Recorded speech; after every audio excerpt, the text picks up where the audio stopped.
Bonjour, je m'appelle Elsa Bergeon puis je vous présente cette affiche qui résume les résultats de mon projet de maîtrise.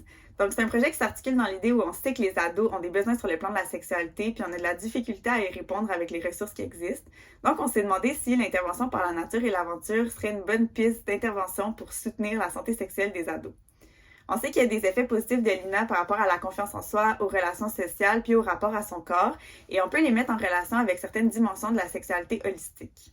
À la lumière de tout ça, l'objectif de cette étude-ci, c'était d'explorer les retombées potentielles de l'INA sur la santé sexuelle des ados.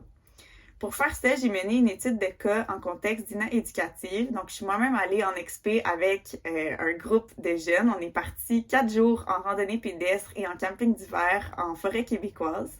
Et au fil de l'expédition, j'ai fait une observation participante et 4 entretiens de groupe avec un total de 25 jeunes.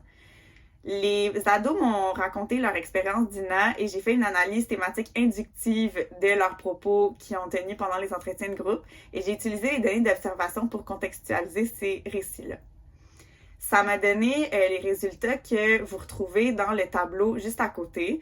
Donc, dans la colonne qui est en vert, j'ai mélangé certains éléments contextuels de l'INA avec des retombées plus générales sur l'état des participants qu'elles ont pu me partager. Donc, on se retrouve avec des éléments spécifiques de leur expérience d'INA qui ont pu favoriser des retombées sur la santé sexuelle.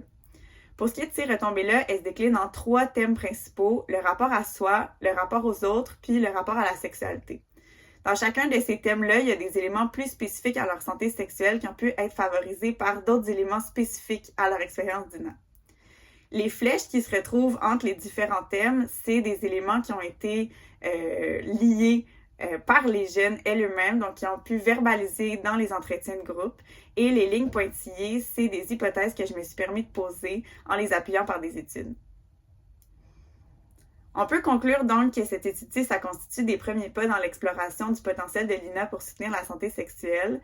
C'est sûr qu'on a fait face à des limites qui sont similaires à celles d'autres études qui se sont déroulées en contexte d'INA.